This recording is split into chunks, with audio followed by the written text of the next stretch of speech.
আজ আমার এই ছোট্ট পুরী ট্রিপটার লাস্ট দিনের সেকেন্ড পার্টটা তোমাদের সাথে শেয়ার করছি। বিচ থেকে ফিরে ব্রেকফাস্ট নিয়ে যাচ্ছি রুমের দিকে।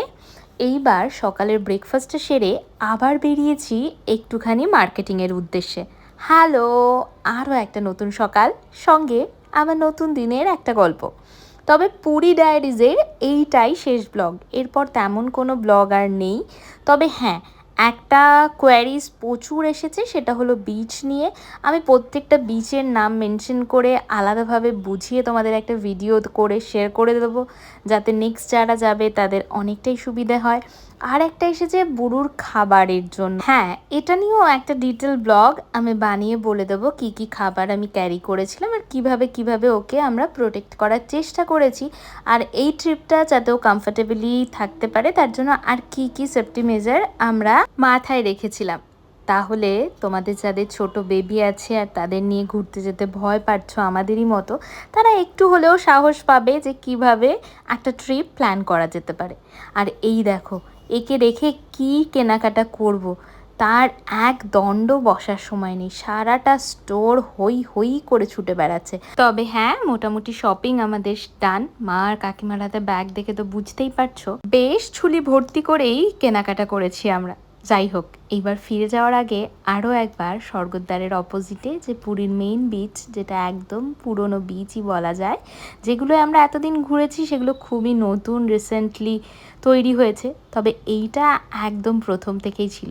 সেখানে গিয়ে আরও একবার দু চোখ ভরে সমুদ্র উপভোগ করে নেওয়ার পালা। আর বুড়ুর আনন্দ দেখে আমাদের আরও ভালো লাগছিল। যতবার ঢেউ এসে ওর পায়ে জল ছুঁয়ে দিচ্ছিল, খিলখিল করে হেসে উঠছিল। একটা ট্রিপ প্ল্যান করার সময় এতটা সাকসেসফুল হবে আমরা সত্যিই ভাবিনি। তবে বুড়ু যতটা মজা করেছে সেইটা দেখে আমাদের সত্যি খুব ভালো লেগেছে। ওর আধো আধো গলায় বলা সমুদ্র, বালি, যোগু দাদা, মাংকি, এগুলো হয়তো ওর মনে থাকবে না বড় হয়ে, তবে আমাদের স্মৃতিতে ওর এই প্রথম ট্রিপটা খুব স্মরণীয় হয়ে থাকবে। তাই আমি আর অনমিত্র আরও খানিকক্ষণ এখানে থাকার একটু চেষ্টা করছি, যাতে বুড়ুর ভালো লাগাটা আর একটু বেশিক্ষণ ওর সাথে থাকে। তবে এখান থেকে ফিরে আমাদের একবার মন্দিরে যাওয়ার পালা। ফিরে আসার আগে বুড়ু শেষবারের মতো সমুদ্রকে টাটা করে দিল। এইবার বাড়ি গিয়ে চটজলদি রেডি হয়ে যাব ভাবছি একবার মন্দিরে। কারণ কাল আমরা পুজো দিতে তো গিয়েছিলাম, সেই জন্য কেউই মোবাইল ক্যারি করিনি। তবে মন্দিরের বাইরেটা এখন এত সুন্দর করেছে, মনে হলো একটু ক্যাপচার করে নিয়ে আসা যেতেই পারে। তবে আজ ভেতরে যাওয়ার প্ল্যান নেই, কারণ ভেতরে অনেক লাইন হয়, কখন কি বেরোতে পারবো কি পারবো না সেই ভেবে মন্দিরের বাইরে একটু শান্তভাবে বসে খানিকক্ষণ সময় কাটানোর ইচ্ছে সবার হচ্ছিল। তাই আমরা আবার চললাম মন্দিরের উদ্দেশ্যে। আর এখানে লোকাল ট্রান্সপোর্ট বলতে এই অটো আর টোটো। অটোর চলটাই অনেক আগে বেশি ছিল, তবে রিসেন্টলি কিছু টোটো অ্যাড হয়েছে এখানে। আর আমি এই যে অটোর পেছনে জায়গা পেয়েছি, ভাবলাম আর একটুখানি তোমাদের সব কিছু দেখাতে দেখাতে নিয়ে যাই। অটো চলেছে সমুদ্রের পাড় ধরে, আর ওই দূরে নীল সমুদ্র যেন মন কেড়ে নেওয়ার মতো গর্জন করে ছুটেই এসেছে তার ঢেউ নিয়ে। মন্দিরের কাছে আমরা তো পৌঁছে গেছি, তবে এই মেন দরজা যেটাকে সিংহদুয়ার বলা হয়, সেখানে যাওয়ার জন্যে অটো বা টোটো বেশ খানিকটা আগেই আমাদের নামিয়ে দিল। আর এদিকে বুড়ু একটু ক্লান্ত ছিলই, আজ সকালবেলা ঘুম থেকে উঠেছিল যে, মাঝে 2 ঘন্টা পাওয়ার ন্যাপ নিয়েছে, তবে তাতে তার পুরো ঘুম হয়নি, সেটা বোঝা গেল অটোতে যখনও ঘুমিয়ে পড়েছে।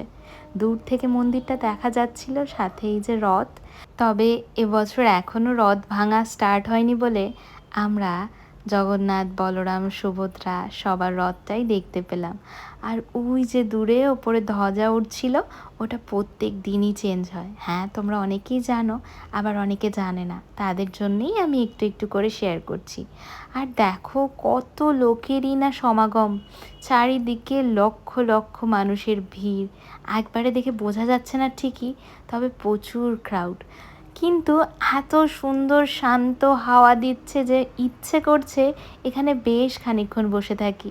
বুড়ুচে আমার কোলে ঘুমিয়ে আছে, আমার তাতে একটুও কষ্ট হচ্ছে না, চারিদিকের পরিবেশটা এত মনোরম সেই কারণে।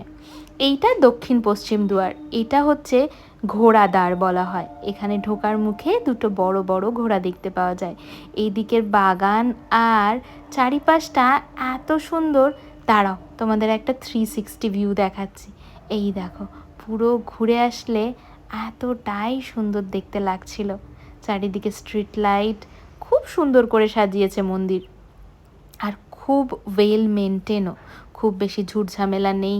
খুব বেশি লাইন হলেও সেটা ঠেলাঠেলি ধাক্কাধাক্কি কিচ্ছু নেই। খুব সুষ্ঠুভাবে জগন্নাথ দেবের দর্শন করা সম্ভব। বুড়ো এখনও ঘুমিয়ে আছে, তাই আমরা মন্দির চত্বরেই একটু হাঁটাহাঁটি করে সময় কাটাচ্ছি। এরপর বাড়ি ফিরে যেতে হবে ঠিকই, তবে তার আগে আমার বুড়ো বাবা ঘুম থেকে উঠে গেছে। রথ বাবা, রথ কত বড় বড় রথ দেখ, আমরা রথ চালিয়েছিলাম মনে আছে। বুড়ুকে রথ দেখিয়ে আমরা ফিরে এলাম আবার হোটেলের কাছাকাছি। ওরা রুমে সব কিছু গোছগাছ করছে, আর আমরা এসেছিলাম একটা জগন্নাথ দেবের খোঁজে। এইটা প্রথম দিনই চোখ আটকে ছিল, তবে মাঝে দোকানের ওই জায়গাটা ফাঁকা দেখে না খুব মন খারাপ হচ্ছিল। তবে আজ যাওয়ার সময় দেখলাম আবার ওখানে একটা সেম দেখতে জগন্নাথ ঠাকুর এনে রাখা হয়েছে, খুব সুন্দর। আমার তো খুব পছন্দ হয়েছে, এরকম হালকা শেড, কি স্নিগ্ধ লাগছে। কারণ ওখানে দোকানে 250 টাকাটা হাতে নিলাম, পুরো পলপল করছিল না, হালকা। এটা কিন্তু ভারী, কালকে ভাগ্যিস ওনারা বলেছিল যে হালকা আর ভারী চক। এই কদিনে আমরা বহু জগন্নাথ দেবের মূর্তি দেখেছি, কিন্তু চোখ আটকে ছিল এই ঠাকুরটার ওপরই, তাই সঙ্গে করে নিয়েই এলাম। এইবার যাচ্ছি দুজনে মিলে গজা কিনতে। অনমিত্র নাকি 6 থেকে 7 কিলো গজা নিতেই হবে। রোজ ব্রেকফাস্টে সে 4 গজা খাবে। যাই হোক, অনেক রকম দোকান পুরীতে থাকলেও তার কাকাতুয়ার গজাই চাই। তবে নৃসিংহের গজাও খুব ভালো সবাই বলছিল, তবে হবে না। সেখান থেকেই মোটামুটি কিলো 8 গজা নিয়ে আমরা বাড়ির উদ্দেশ্যে রওনা দিলাম। তারপর সব কাজ মিটিয়ে সোজা চলে এলাম পুরী স্টেশনে। এখানে এসেও লোকের মাথা দেখলে জাস্ট পাগল হয়ে যেতে হয়। বছরে প্রায় সব সময় পুরীতে একই রকম রাশ থাকে, কি যে ভিড় কি বলবো। আমাদের ট্রেন ছিল পুরী শালিমার সুপারফাস্ট। 10টা 10-এ তোমার পুরী থেকে ছাড়ার কথা, তবে ঘড়ির কাঁটায় তখন প্রায় 10:30, তবেই ট্রেন ছাড়তে শুরু করলো। আর এইদিকে বুড়োও চুপটি করে বসে পুরোটাই উপভোগ করতে শুরু করেছে। আমরাও সব কাজ মিটিয়ে তড়িঘড়ি একটু রেস্ট নেওয়ার চেষ্টা করলাম। সারাদিন তেমন একটা রেস্ট হয়নি বলে যখন চোখ খুললাম তখন বাইরে এই রকম অবস্থা।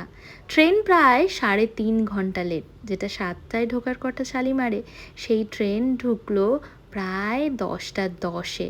বুড়ো তখনও ঘুমোচ্ছে।